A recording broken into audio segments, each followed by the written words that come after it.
आज आप लोगों को बुलाने का कारण ये है कि आज हम लोगों के साथ हमारे सभी महादलित परिवार के अभी सभी हमारे मंत्री नेता सब लोग उपस्थित हैं। हम लोगों ने 5 नवंबर को भीम सांसद के कार्यक्रम की घोषणा की थी और लगभग हम समझते हैं 200-250 जगहों पर, उससे ज्यादा जगहों पर हम लोगों का जिसको बोलते हैं दलित चौपाल का आयोजन हम लोगों ने किया था भीम सांसद के लिए। छोटे छोटे गांव में जाकर के, टोलों में जाकर के पूरी टीम प्रचार प्रसार कर रही थी और जो हम लोगों ने माननीय नेता ने हमारे और अंबेडकर साहब ने जो संविधान में समानता की बात की थी उसका हम लोग प्रचार प्रसार कर रहे थे और बहुत लोगों में उत्साह था। लेकिन क्योंकि जब हम लोगों ने इसका अनाउंसमेंट किया था 5 नवंबर का और प्रयास हम लोगों को था कि उसी दिन हम लोगों का ये कार्यक्रम हो जाए, माननीय मुख्यमंत्री जी जो हमें समय मिला था नेता से। इन 6 नवंबर से विधानसभा का सत्र शुरू हो रहा है और 10 तारीख तक वो सत्र चलेगा और ये डेट हम लोगों के डेट के बाद ये डेट आया और माननीय मुख्यमंत्री जी की कुछ व्यस्तता भी थी और फिर उसके बाद माननीय मुख्यमंत्री जी का आग्रह था कि इसको विधानसभा सत्र के बाद किया जाए। बाद के सत्र का जो इतवार हम लोगों को मिल रहा था और हम लोगों ने जो आपस में बातचीत की तो उसमें ये निर्णय हुआ कि हम लोग इतवार को ही ये कार्यक्रम करें जिसमें कि लोगों को आने में सुविधा हो, पटना में भी जो लोग रहते हैं उनको भी असुविधा ना हो, जो लोग ऑफिस जाते हैं, जो दिनचर्या जिनका रहता है, इतवार को संडे रहता है, संडे है, छुट्टी रहता है। तो दूसरा जो इतवार आ रहा था 5 तारीख के बाद वो 12 तारीख आ रहा था, उस दिन दिवाली है और दिवाली के 6 दिन के बाद फिर छठ आ रहा था तो वो दूसरा इतवार भी नहीं पकड़ा रहा था। इसीलिए माननीय मुख्यमंत्री जी से हम लोगों ने बात करके निर्णय किया कि 26 नवंबर को उसी वेटनरी कॉलेज ग्राउंड में उसी जगह पर हम लोग ये कार्यक्रम करेंगे। समय और जगह वही वेटनरी कॉलेज ही रहेगा, 11 बजे से ही रहेगा, लेकिन सिर्फ डेट जो है माननीय मुख्यमंत्री जी की व्यस्तता, विधानसभा का सत्र और त्योहारों का सिलसिलेवार ढंग से इतवार पड़ने के कारण इसको हम लोगों ने 26 नवंबर को निर्णय किया है, 26 नवंबर को कराने का और माननीय मुख्यमंत्री जी ने, नेता ने भी 26 नवंबर का समय दिया है। हम लोग का प्रयास है, क्योंकि अब हम लोगों को थोड़ा समय भी मिल गया है, हम लोगों का प्रयास होगा कि और ज्यादा से ज्यादा जगहों पर, अभी तो मान लीजिए कि हम लोग कहीं न कहीं जाते थे तो सभी टोलों को कवर नहीं कर पाते थे। अगर कहीं किसी प्रखंड में गए तो 2-4 जगह जो इम्पोर्टेंट हुआ उस सब जगह जाकर के लोगों से आग्रह किया, आमंत्रण दिया। लेकिन अब प्रयास हम लोगों का होगा कि हम लोग, समय मिल गया है, ज्यादा से ज्यादा जगहों को और कवर करें और ज्यादा से ज्यादा लोगों को और उस कार्यक्रम में बुलाने की चेष्टा करें, क्योंकि कैपेसिटी तो उस जगह का मैक्सिमम 75,000 कुर्सी लगाने का है, तो मैक्सिमम 1-1.25 लाख का है। लेकिन कम से कम इसी बहाने हम जो माननीय मुख्यमंत्री जी का इस 17 साल का जो कार्यकाल है, जिस तरह से माननीय नेता ने इस प्रदेश में दलितों में भी जो सबसे कमजोर वर्ग था, खास करके जो समाज, मांझी समाज, जो समाज दलितों में भी सबसे जिसको बोलते हैं कमजोर वर्ग था, आर्थिक रूप से, राजनीतिक रूप से, जो उसको सबल करने के लिए, उसको ताकतवर बनाने के लिए जो महादलित, माननीय नेता ने महादलित का शब्द का प्रयोग किया, दलितों में भी दलित, और उसको जो उठाने का उन्होंने प्रयास किया है, उसकी बात को हम लोग जन जन तक पहुंचाने का काम करेंगे और प्रयास करेंगे कि माननीय नेता की जो 17 साल के कार्यकाल की जो भावना है उसको हम लोग जन जन तक पहुंचा सकें और इस समय का हम लोग सदुपयोग करें और उसको और बृहद तरीके से करने का प्रयास करें, जिससे कि एक जन भावना जो है वो लोगों में इस माननीय नेता के कार्यकाल के प्रति जाए और दलित जो वर्ग जो हमारा है, जो आरक्षण के ऊपर टीका टिप्पणी है या फिर जो संविधान के ऊपर टीका टिप्पणी है, उसको और जोरदार तरीके से संगठित करें, जिससे आने वाले भविष्य में किसी राजनीतिक दल की यह हिम्मत न हो कि वो इस सब पर टीका टिप्पणी करे और दलितों को और हम संगठित करने में मजबूती प्रदान कर सकें।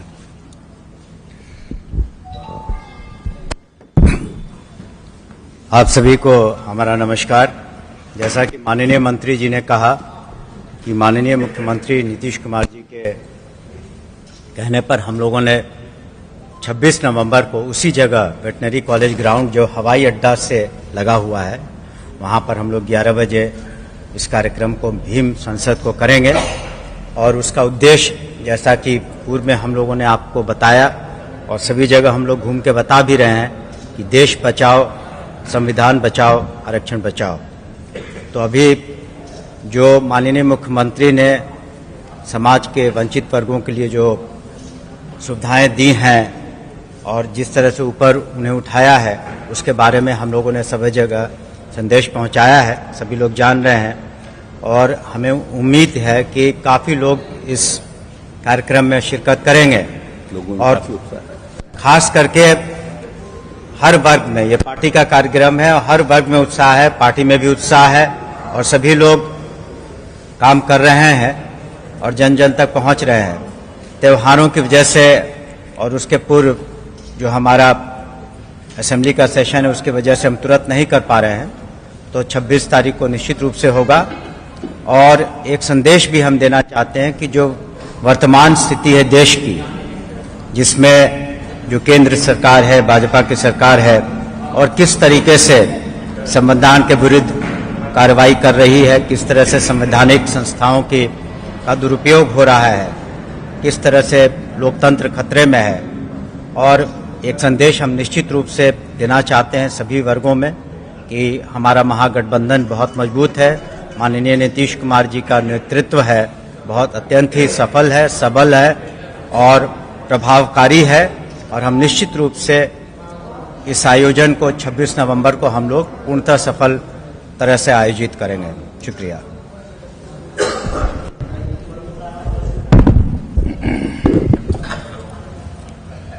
आप सभी को मेरा नमस्कार।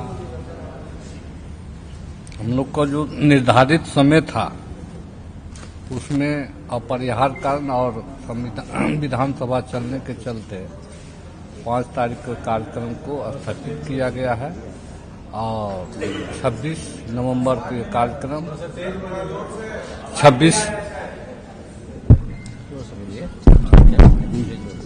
26 नवंबर को हम लोग पुनः वेटनरी कॉलेज में कार्यक्रम करने जा रहे हैं और ये संदेश देना चाहते हैं पूरे देश को। बिहार की धरती जब अंगड़ाई लेती है तो केंद्र की तख्तियां हिल जाती है।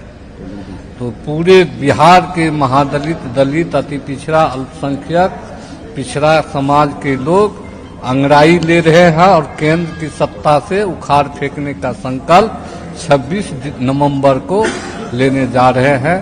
और समय जो मिला है तो इसमें हम बहुत खुश हैं क्योंकि हमको और मौका मिला है और काफी जनसंख्या में हम लोग उपस्थित होंगे वेटनरी कॉलेज में। और जैसा कि हमको रिपोर्ट मिल रहा है SC/ST समाज से इतना उतावला है जो हमको लगता है पटना जाम हो जाएगा, इतना उतावला है। काफी उत्साह है लोग में। जो दल ने भ्रम फैलाने वाली पार्टी जो संविधान में छेड़छाड़ किया है, आरक्षण को खत्म कर दिया है और देश को गिरवी रख दिया है, उसके विरोध में पूरे बिहार नहीं, बिहार की SC/ST समाज अंगड़ाई ले लिया है और इसका मैसेज पूरे देश स्तर पर होगा और केंद्र की सत्ता को खाद फेंकेगी। धन्यवाद। चलिए बाबा एक सवाल सवाल ले लीजिए। हाँ, पत्थरबाजी किया गया, खास करके गिरिराज सिंह काफी हमलावर है। गिरिराज सिंह ने कहा कि नीतीश कुमार ने पत्थर चलवाया है। देखिए, ये लोग निकृष्ट लोग हैं। इन लोगों को सिर्फ हिंदू मुस्लिम करने के अलावा इनका कोई नहीं है। जो भी इस तरह की घटना हुई है, चाहे हिंदू धर्म के प्रति, मुसलमान धर्म के प्रति, ये जितना इसकी निंदा की जाए उतना कम है।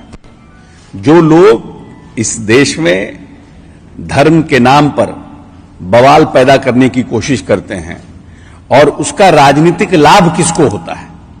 कहीं भी अगर हिंदू मुस्लिम की घटना हुई, उसका राजनीतिक लाभ किस पार्टी को होता है?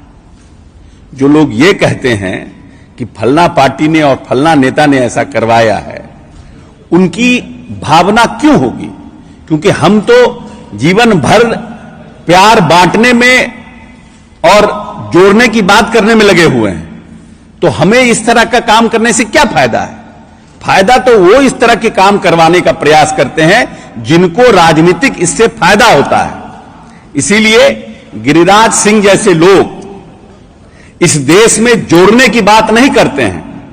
गिरिराज वैसे लोग इस तरह की घटना की हम जितनी भर्त्सना की जाए उतना कम है, प्रशासन भी कम, और प्रशासन पूरी तरह से सजग होकर वैसे लोगों को चिन्हित करके कार्रवाई कर रहा है।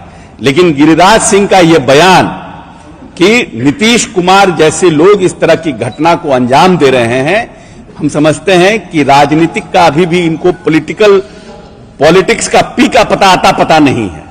जो व्यक्ति 24 घंटा जग करके यह प्रदेश महफूज रहे, यह प्रदेश में कैसे अमन चैन कायम हो, अपने पार्टी के नेताओं के साथ साथ भारतीय जनता पार्टी के नेताओं से लेकर आरजेडी के नेताओं तक को रात के 2-2 बजे तक फोन करके ये बात कहना कि आप सजग रहिए, आप वहां पर माहौल को अपने हिसाब से देख करके और प्रशासन को मदद कीजिए, वैसे व्यक्ति के ऊपर ऐसा आरोप लगाना, और 17 साल में कोई घटना नहीं हुई इस प्रदेश में, नक्सलिज्म को जिस व्यक्ति ने खत्म करने का प्रयास किया और खत्म किया, वैसे लोगों पर यह सब तरह का आरोप लगाना, तो यही है कि ये लोग किसी भी तरह से इस प्रदेश को फिर से हिंदू मुस्लिम के बवाल में फंसाना चाहते हैं। और प्रदेश को जो अमन चैन के साथ यह प्रदेश आगे बढ़ रहा है, 10.98 के ये विकास दर से जो प्रदेश आगे बढ़ रहा है, उसको किसी तरह से प्रदेश को कब्जा में करना, किसी तरह से ऐसा माहौल पैदा करना, हिंदू की भावनाओं को भड़काना,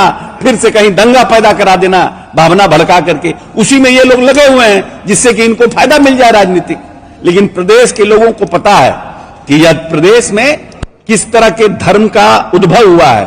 बुद्ध भी यहीं पैदा हुए, महावीर भी यहीं पैदा हुए, सम्राट अशोक भी यहीं पैदा हुए। इसीलिए इस तरह के चीजों से और गिरिराज जी जैसे लोगों से अब प्रदेश भी और देश भी ऊब चुका है।